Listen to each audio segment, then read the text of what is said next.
It's great to have everybody here this morning. Thank you. I know we've all been taking so much information in over the past few days that I'm excited to have this conversation. This is the panel I think I've been most looking forward to being a part of, because we're going to be talking a lot about the generation of learners that is just coming up through the world now. And they are learning differently, they are behaving differently, and we are still in many ways treating them as if they were the generation that was 2 or 3 generations ago. Our formal school system isn't always meeting their needs. They're coming with different expectations about the kind of learning they expect, and we're going to launch them out of school into a world that is radically different than anything we could have envisioned even 20 years ago.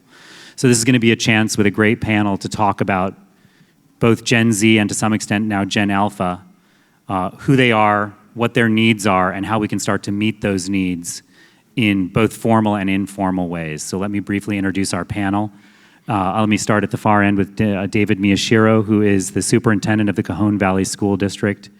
20 years ago, I was a TV reporter and lived here in San Diego, so I've gotten to visit that area a lot, and it's a really dynamic area with a lot of change going on. And David is doing some really creative and dynamic things in that district that we're excited to talk about, bringing the community into the conversation about how we shape our children's future. Laura Barajas, who is at YPulse, which is a great market research organization that has done very deep research on Gen Z, Gen Alpha, their attitudes and how they operate. She was also formerly at NBC, so we share that sort of bond in common as well. And we're excited to hear from you a deeper look at this, who these generations are and what they really need. Nathoo, who runs the Knowledge Society, which is a very exciting organization. He's a former McKinseyite who is now helping kids, don't say that? Sorry.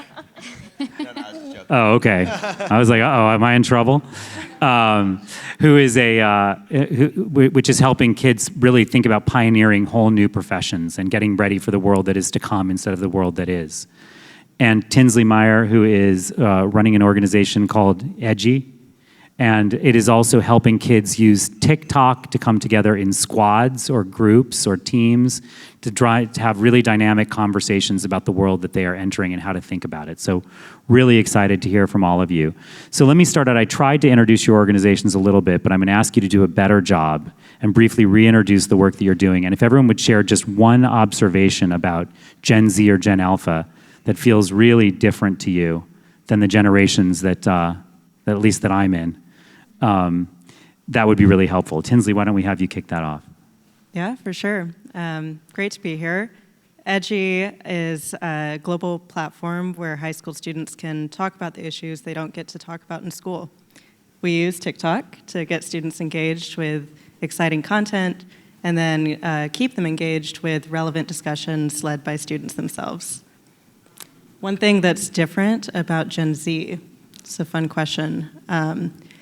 Thinking about it in terms of social platforms even, you can think of millennials as the Instagram generation. I think that showing off like your best life or what may look like your best life doesn't resonate as much with Gen Z, where platforms like TikTok, you see a lot of value around authenticity and showing up just as you are, and I think Gen Z really values that. Great. Awesome. What's going on, everybody? My name is Nadeem, as Adam mentioned. He also mentioned that I used to work at McKinsey, and one of the principles of McKinsey is we're providing world-class guidance to CEOs. And one of the things that I was thinking about is, well, if we can do that for CEOs, why can't we do that for young people? Or if you think about the Y Combinator's of the world, if we're trying to build unicorn companies, well, who are those people knocking at the doors to try and start these unicorn companies, these unicorn people?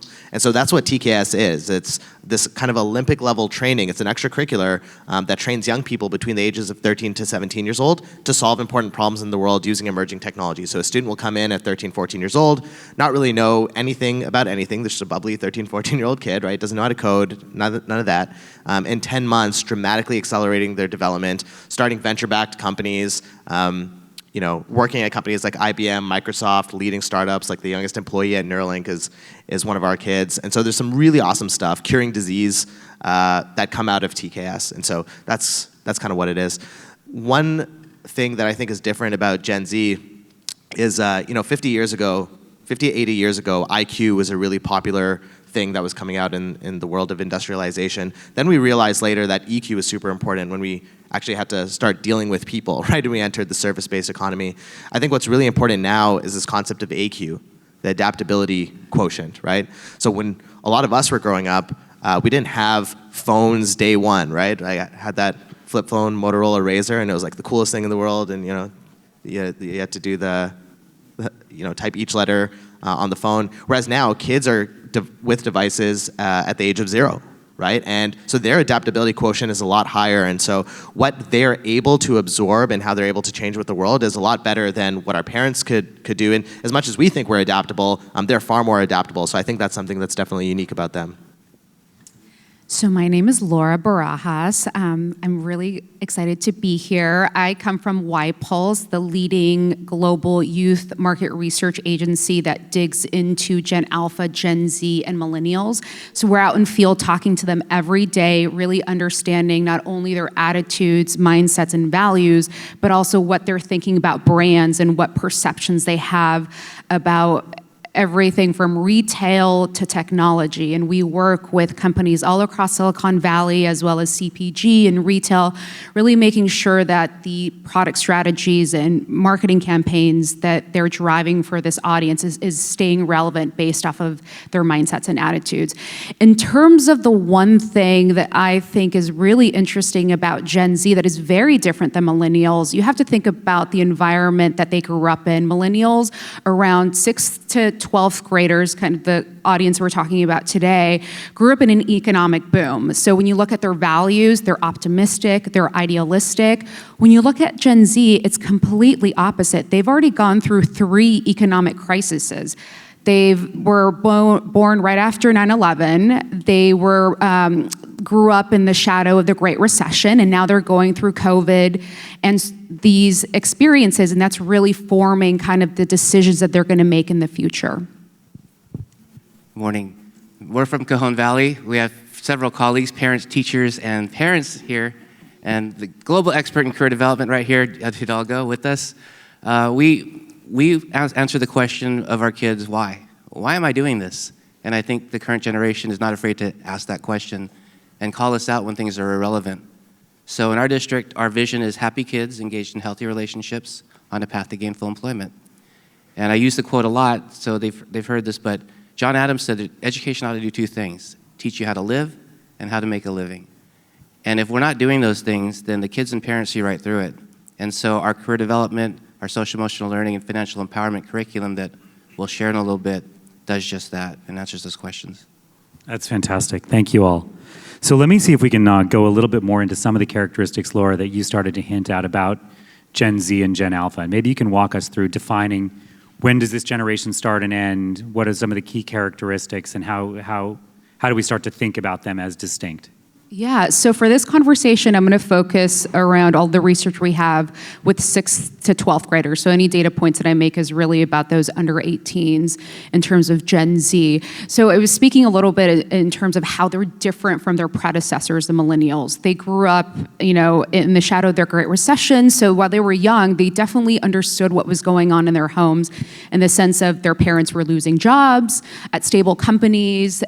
They were struggling to pay bills. They were looking at their older siblings who had graduated from college with stellar accomplishments as well as GPAs, but they were struggling to find a job regardless of how hard they were trying. So from the get-go, from a very young age, they've become very skeptical and distrustful of large institutions like higher learning, like corporations, and that's really forming their attitudes and values around them being a lot more entrepreneurial and pragmatic when it comes to their choices. If you think about the crisis that they're currently experiencing when it comes to the pandemic, their lives and their milestones that they expected and were excited to reach have been completely upended. So because they're living through this firsthand, it's really defining for them, and they're really focusing on what success means for them. So when it comes to happiness and wealth, when we've asked and when they've been forced to choose, passion over payment wins every time. And then when you look at the demographics, this is the first generation in US history that is majority minority when it comes to race and ethnicity. And if you think about their gender and sexuality, over a third identify as LGBTQ+, much more so than millennials. So that in and of itself makes them a radically inclusive generation.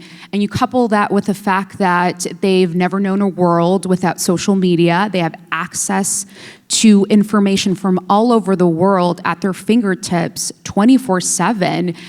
That makes them highly acutely aware of the issues that are going on in their communities as well as their peers. So this has caused them to say, I have power, I have the tools to make myself vocal for the change that I want in my world. And so you see that in causes like climate change and the Black Lives Matter movement. Fantastic. Tinsley, you hinted at TikTok as I thought Instagram was where the cool kids went, but now even Instagram's the old folks, huh? Sorry. It's okay. I'm still on Facebook or email. So tell us a little bit about TikTok, because TikTok is really important in your platform, and tell us what you think. How is the conversation different there? Sure. Laura, I love what you were saying. I'm curious, out of everyone here, has anyone heard of Billie Eilish or seen the Billie Eilish documentary? Okay, I have heard of Billie Eilish. Okay, I think she's really cool.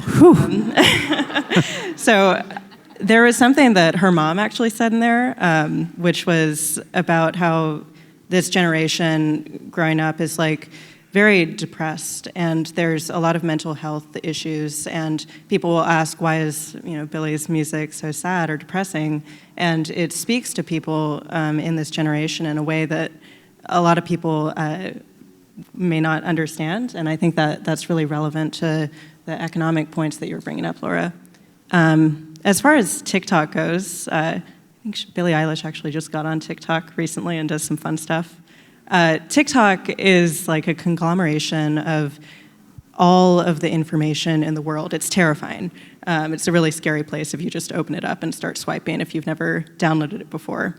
But I think students have access to the world's information at their fingertips, and so things that they're learning in school, even if they're just 2 or 3 years outdated, feel totally dumb to be learning and feel completely irrelevant to their lives. So I love what you're doing with Cajon. That's incredible. That it sounds like you're really listening to the students, and that's what they want more than anything. David, I saw you nodding your head. Did you follow on to that thought? We have a video we're going to show of the work that you're doing, but I want to hold it till the middle of the panel a little bit. No, I was just hoping that you didn't ask me who Billie Eilish was, because I have no idea who that is. And I'm still on Facebook with you, Adam. So it's okay. No, but we learned a lot this summer, and so when we had our prep call, I didn't have Camp Cajon under the belt yet. We ran a 6-week summer camp for all of our kids with wraparound care. We asked our parents. I said, what should we design it around? We had all the stimulus money. And so we had all of our PTA presidents on, and they said, well, we want outdoor immersion. We want our kids to do surfing and snorkeling. And then another parent said, how about engineering and STEM? Another parent said, well, how about theater? Our kids haven't performed in a long time.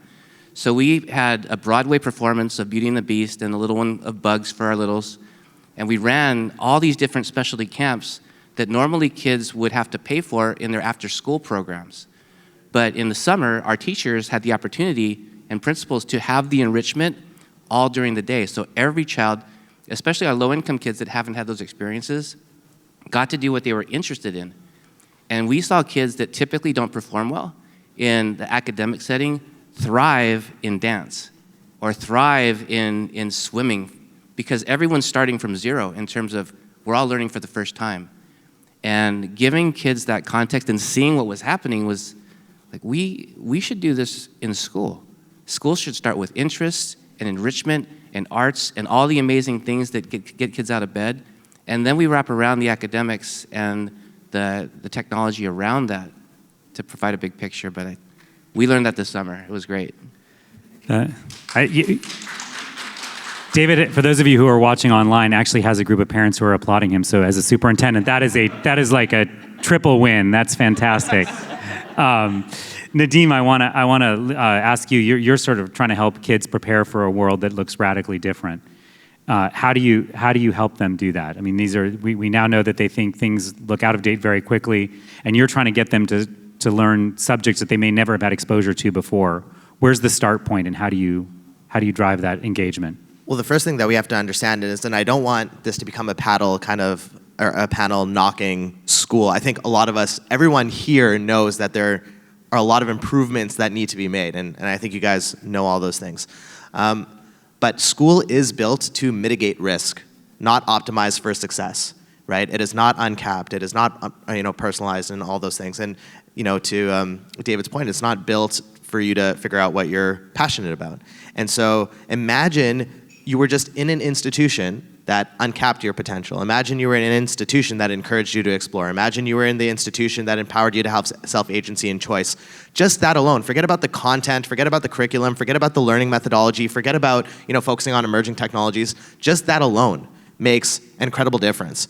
And we chose to do that outside of the school system because, so TKS is an extracurricular, we chose to do that outside of the school system because then you don't need permission from anyone, right, to do anything. And so now all of a sudden you have this TKS experiment where a lot of these students are coming in and we're saying, hey, instead of preparing for the now, because their path, right, there's no good competitor to the college degree right now, right? That's the reality. And I do think that there needs to be better competitors to the college degree. So like Lambda, App Academy, I think hopefully one day with the ISA model and direct to work models, apprenticeships, all that stuff are really interesting. And hopefully someone will come out and be like, I want to be a, actual competitor to the college degree instead of focusing on like upskilling and reskilling, which is where all the money is. That was a little bit of it. Sorry? Yeah, there are. Oh, for sure. There's a lot of people out there trying to do that. I haven't heard one of these companies come out and say, hey, we are going to be a massive competitor to the college degree and start executing on that fairly well, because it's a little bit controversial. But anyway, at TCAS, if you're a 13, 14, 15-year-old kid, you should be thinking about what is most relevant for you 5 to 10 years from now, right? Not what are the jobs of today. And I think one heuristic to be able to do that is thinking about what are some of the tools that you're going to have access to in 5 to 10 years that are just emerging right now. So we talk about things like AI, quantum, nanotech, gene editing, stem cells. If you think about what the emerging technologies were 20 to 30 years ago, these were things like internet, mobile, satellites, planes were becoming more common for you to travel on. One of the things that I was chatting with Adam about yesterday is imagine what problems were impossible to solve without those technologies. It's like e-commerce wouldn't exist without the internet, right? There would be no E in the e-commerce, right? There would be no, without mobile, we wouldn't have the shared economy like Uber. Without satellites, we wouldn't be able to provide, developing countries wouldn't be able to leapfrog Wi-Fi and go straight to data. And so I think there's a really interesting opportunity now for even a lot of these developing countries to leapfrog an education system and create a digitally native education system for all of those people. But anyway, when you think about some of these emerging technologies, it's like, what are some of these problems that are impossible to solve without them? Maybe cancer was impossible to cure without the intersection of genomics or CRISPR and nanotech, as an example. And when you start having that heuristic and thinking about it, well, now all of a sudden you're preparing yourself for your future and you're giving yourself an opportunity to create the future, right? You might have heard of the quote, the best way to predict the future is to create it. So that's just one heuristic that we use at TKS, and we're starting to see some really interesting results. Nadeem, I think you've led us into a really interesting point where I'm going to actually start to get ready to queue up the video because, for many of our kids, they are, well, let me start with this. I feel like if I ask any elementary school kid what they want to do when they grow up, it's either astronaut or veterinarian. And I think that's basically because they've seen books about space and that sounds exciting and they like animals. And they may not have an understanding of what that means. They typically don't say, I want to be a venture capitalist. They may not know about nanotechnology. They may not even know about accounting. And so I want to segue it to David, who has been through the Cajon Valley District, building some really exciting bridges with the community to start to open kids' eyes to the possibilities of career. So can we maybe cue up the video that shows it's called World of Work, is that right? Okay, great. Is the video available? Haley says yes. Let's let it roll. I've always wanted to say that. The Cajon Valley School District is doing amazing things. This is not just innovative from a San Diego County perspective. This is innovative from a world perspective. There can be a large disconnect between the actual workplace environment and what you're learning in school. All right, children, are you ready to go on an adventure with me? Because today we're going to go on an adventure to tell you all about costuming in theater. It's not every day that we do so much live discussion and conversation. So that was a turning point for us. So I have to thank the World of Work program. So today we taught a bunch of young scientists how to extract DNA from their cheek cells. Illumina is so important as we unlock human health with the power of the genome, and these young scientists are going to help us in the future. I think it's important to the community. I think it's important to people. I think it's important to the environment. I love doing it. This has been such an amazing experience just because I've gotten to do what I've always loved to do. It's amazing to show it to children and people thinking about doing it, and you can do anything you put your heart out to. It's really awesome to be able to mentor and help share some things that have really helped me along in life. And just to see the smiles on their faces and the energy was just an awesome day all around. And I think that this gives kids some tangible ideas about how they might think about their skills and their talents and put that to work in the future. No matter what your strengths, interests, and values are, you have your place here at SeaWorld. You know, they say that if you do what you love, you'll never work a day in your life. And so find your happy place, find the thing that you like to do, and then go ahead and work to increase your talent in that thing. It's so important for these students to know there's a bright future right here in our hometown. I grew up through foster care, and I was adopted, and I was taking care of the community that was all around me, and now it's my turn to take care of the community. Cajon Valley is the best place to live, work, play, and to raise a family.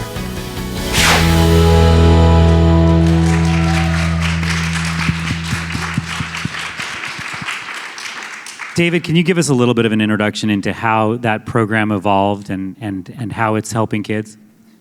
So about 7 years ago, our middle school kids went to Qualcomm, and it's one of the biggest tech companies in San Diego. And on the top floor, Ed Hidalgo built a place called the Think of It Lab. And the kids learned how to code, they learned Arduinos, and learned STEM stuff. But the second half of the day, kids explored their strengths, interests, and values.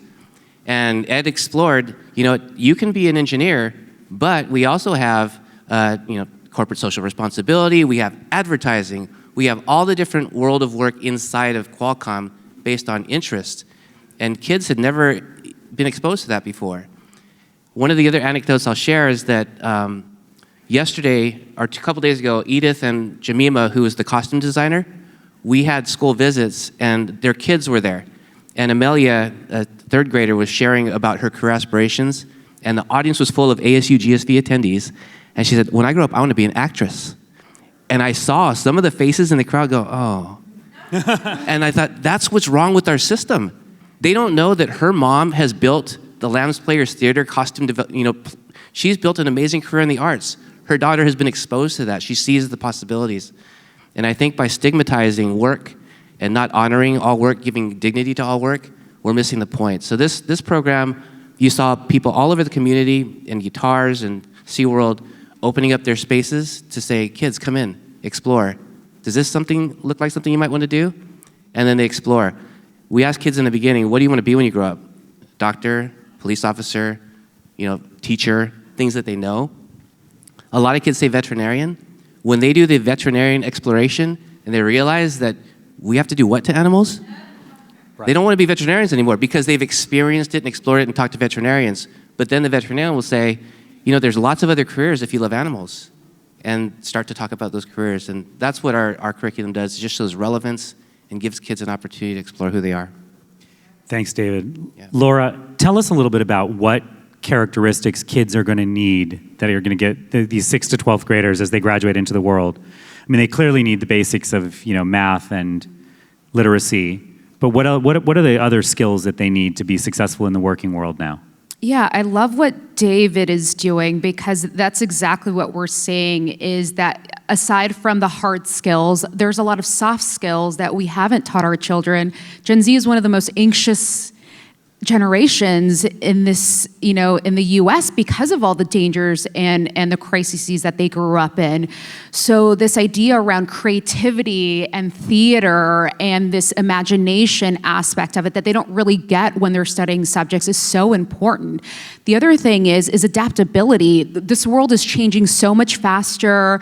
the jobs that they thought they were going into, right after school can be completely gone in 5 years. So this idea of learning how to pivot, learning how to learn different skills quickly, and it not be one, shameful, but two, also be something that's just part of your process is something that is very important that we teach our children from a very young age. So that sort of sounds like it resonates with what Nadeem is saying about the AQ. And Tinsley, it sounds like you're sort of having kids come together in conversations to explore how to be adaptable, how to learn about new topics. Tell us a little bit about what you're seeing there. Sure. Yeah, I think adaptability is really important. And Nadeem, to your point about emerging technologies, as different jobs may be automated or as jobs change over time and the landscape of work looks different, then adaptability is going to be one of the biggest things that students will need to be able to bounce back from having been fired, for example, or quit and decided to go into work that may look very different than the work that we were used to growing up with as opportunities. I've had students say things like, I envision myself working 20 hours a week and like paying the bills, very practical, that's it. I don't want to do anything else. A lot of students want to be YouTubers or creators, more so than typical jobs that they've seen in the past. I think Marquez Brownlee, the tech YouTuber, has kids come up to him all the time and it's like, how can I do what you're doing? But there's many different entrepreneurial aspects to that we could look at what are ways that we could do that in schools and outside of school, the intersection of formal and informal learning. And at Edgi, what that looks like is offering students an opportunity to bring their voices to the table and talk about what matters to them, whether it's about AI and consciousness, technology and the future of work, and discuss, like, what does this actually look like? What are the opportunities available for me? Nadeem, tell us a little bit how kids come to TKS, to the Knowledge Society. Like, how do they arrive to you, and what are the questions they arrive with, and how do you get a kid who, may not, how does a kid get exposure to even knowing that nanotechnology might be something they want to explore? So I wish it was more of a romantic answer, but in terms of how the kids come to us, it's like, yeah, we go through schools and organizations, PR, we were in like Forbes and blah, blah, blah, all that stuff. So that's kind of how they know about us. But the messaging is not learn about these emerging technologies. That might be one type of person who gets excited about TKS. Another type of person who's like, I haven't found my tribe yet, right? I haven't connected with a lot of people around me, because you can't choose who you surrounded yourself with in school, right? So it's this idea of micro communities and just figuring out who's your tribe. So that's another. And then the third is people who want to really have impact, people who want to change the world. And that is really the messaging of TKS. How can we train young people to solve important problems in the world? Imagine you're a 14-year, imagine the Olympics didn't exist. How many 14-year-olds do you think would wake up and being like, you know what? I want to dedicate the rest of my life to being super fast in the water. Like, it likely wouldn't happen, right? The Olympics provides the intention, infrastructure, and all that stuff. Right now, we do have 13, 14-year-old kids waking up being like, I want to cure disease, I want to cure cancer, I want to solve climate change. And then they're 22, 23 sitting behind a desk being like, what the heck happened?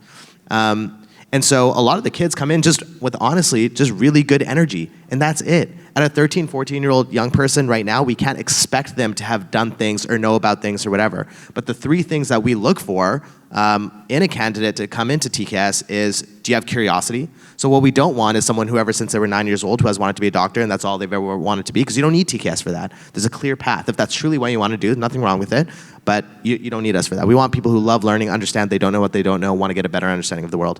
The second thing we look for is some degree of ambition. And it's not about starting a billion-dollar company. It's, are you thinking outside of your town? Are you thinking outside of your city? And then the third thing is work ethic. And you don't need all three. You just need two of the three. Say you're someone who's super curious, works really hard, but no one taught you could think big. You can train the ambition, right? Say you're someone who's daydreaming at the back of the class, but not really putting in the work because no one ever told you why. What is this for, right? I think we do a disservice not starting with the why oftentimes. So it really is meant to be a human development institution where you're not meant to come in with a lot. When Michael Phelps first started swimming, he started swimming at like 10 years old or something. So I was telling Adam, he wasn't particularly jacked as a 10-year-old or had really long arms. What was his criteria? He loved being in the water and he was willing to put in the work. And so what is that equivalent of young people when they learn? I really do think it's curiosity and, starting with the why that helps them figure out how to put in the work and gives them the drive to put in the work. Laura, let me ask you a question, because my perception is that this is a generation for whom geography doesn't have the same boundaries, particularly now in the pandemic, that certainly older generations had, right? My world was what I could see and sort of interact with. And so if I were lucky enough to be in a place like the Cajon Valley where I got to actually interact with people in my community, that was great. But many kids aren't having that opportunity. So has the internet opened both new doors? Talk to us about how kids think about geography and how they make connections across potentially different lines than we would have in earlier generations. Yeah, technology, specifically the internet and social media, really has given them the tools to tap into communities and to interests that they would have never known if they didn't have the internet, or if they didn't have phones and little focus groups in the pocket of their jeans. They're not wearing jeans anymore, so when I said that. Is that another fact about the yes, generation? That is another Jeans fact. Are out? Jeans are out, everybody. It's Good to all know. about Mental sweats note, and everyone. leisure wear. And so it's interesting when you're looking at entertainment and the things that they are interested in. It's things that I was never exposed to, and I'm a millennial, so I was like, I've seen everything. Japanese manga, Korean pop bands, and it's really expanding kind of their universe in terms of not only of other communities that exist out there and interests, but also other ways of living and other ways that other cultures outside of the US are doing things very differently than us. So in terms of the internet, it really has been a great transporter and traveler, even though we've all been stuck at home for this past year and a half. So David, now these kids, you have a dual mission, right? We've talked about all the great work you're doing with introducing kids to informal learning in the community. You also have a responsibility to make sure that the formal learning happens. Is it harder now because these kids are coming in exposed to so many things to sort of get and hold their attention? And if so, how do you do it? Well, no, the engagement has gone way up. And first I gotta say this because I have to get it off my mind, but Nadeem's outfit is like giving me envy. I wish that one day I could dress cool like that. You look amazing, man. Okay, now that it's out there, I can stop thinking about it. We can get on with the conversation. So some of the why behind our work is based on data. We met with the San Diego Workforce Partnership, the #1 workforce board in the country. And the data that they said is, your region leads the county in opportunity youth. Sounds like a good thing. Opportunity youth are kids that are age 16 to 24 that are not working and not in school. That's a bad statistic to be leading. And so we said, you know what, that's our fault. How do we fix that? And now we have a deep partnership with them, using labor market research and all these things to help build our curriculum. The other data is the 1.8 trillion in outstanding student loan debt, people that are in default. And we met with the Federal Office of Student Aid, and we said, that's our fault. How do we fix that? And so debt forgiveness is great, but let's stop the bleeding. And how do we help kids graduate from college and not go live at home with their parents? How do we do that? And that's what these solutions are aimed at, is really helping kids see relevance and start thinking early before they get to middle school, where it's really too late to start thinking about your future. You gotta start early. So can I unpack from that part of what you're saying is, there's been this meme in our society that successful schooling leads to a 4-year college degree. And we certainly know that opportunities sort of coalesce around those degrees to some extent, but we also see massive indebtedness. Are you trying to shift that narrative, and if so, how? Yeah, so it is. It's designed for university entrance. That's what we actually measure in accountability. But if the goalposts are gainful employment and financial freedom, then we're gonna do things completely different. Because we know that a 4-year university, unless you know what the end is before you start, you're probably gonna end up in debt without a job. So that's what we're trying to change. Fantastic. Well, this is. I've got so much to think about. I want to give each of you one chance to sort of give us your final thought or two about this generation and the world of work. And Tinsley, let me hand it to you first. Sure. I think that as Gen Z is, in particular, coming out of middle school and high school and looking at their opportunities for the future, as speaking to parents is something that we're actually working on, of how can you better that relationship between the student and the parent to have a fruitful conversation about what it looks like post high school, for example. I dropped out of high school, and I was very fortunate to go to a school at NYU called Gallatin, where I was able to actually explore what I was interested in and change my major or concentration many times.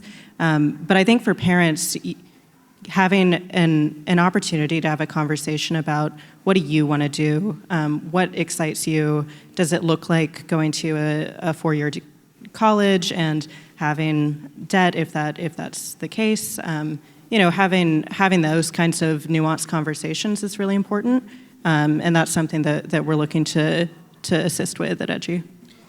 Do you have a tip for us parents on how to have a nuanced conversation with teenagers?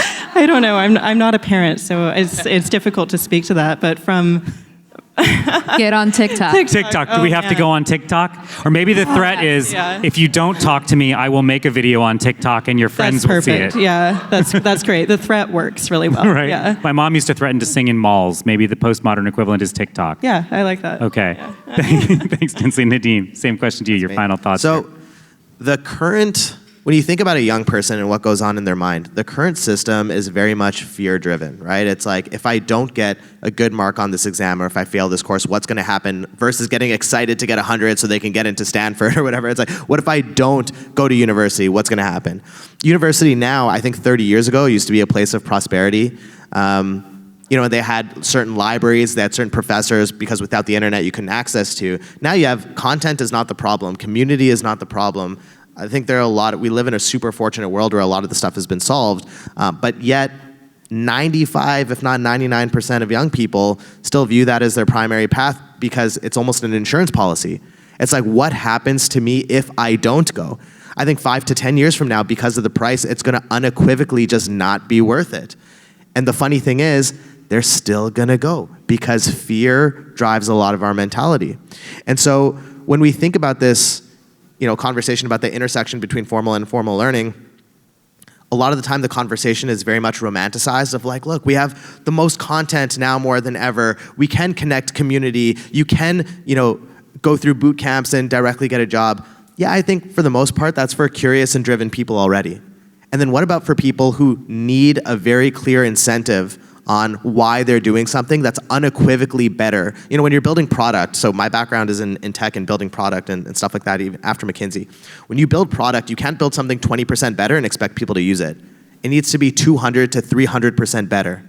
And so when we're thinking about building new systems and new products, it has to unequivocally be better. And then the third thing is there are some students who don't have motivation or drive regardless of incentive. And the reality of the situation is some of the younger you are, you likely just need to be told what to do. And what are some environments where we are being prescriptive? We have a good hypothesis of what we should be prescriptive about, right? So not just content, but knowledge, skills, mindsets, and networks. Those 4 things, and just be very thoughtful about that, because yes, we might want young people to be their own guides and autodidactic, but guidance is super valuable when you're young, right? You don't just pop out being wise. My kids, by the way, think differently. They think they did pop out being wise. Right. Laura, how about you? Final thought? Yeah, final thought. This thinking of questioning and the value of education isn't going to go out. We've seen it bear out in our data from a few months ago.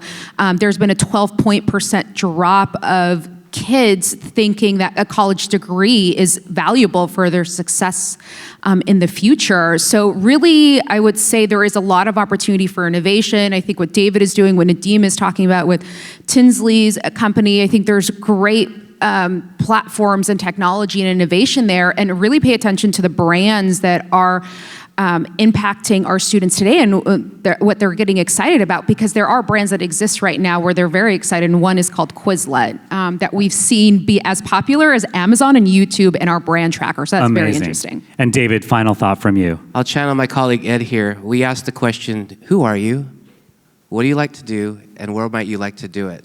And so whether in school or as a parent, with my own daughter, when we go to a restaurant, we look at everybody. Which job do you think is most fun? To be the cook? To be the person serving? To be the person greeting the guests as they come in? To be the person telling everybody what to do? That's what I want to do. My wife's a superintendent, so she's probably going to be a superintendent because I'm a superintendent and she thinks she's going to be a superintendent. But we asked the question, who are you? And what do you like to do, and where might you like to do it? What a perfect way to wrap it out. Who are you? What would you like to do? And I'm excited about the world that these kids now will walk into with this kind of support. Thank you all on the panel, and thank all of you for joining us in this conversation.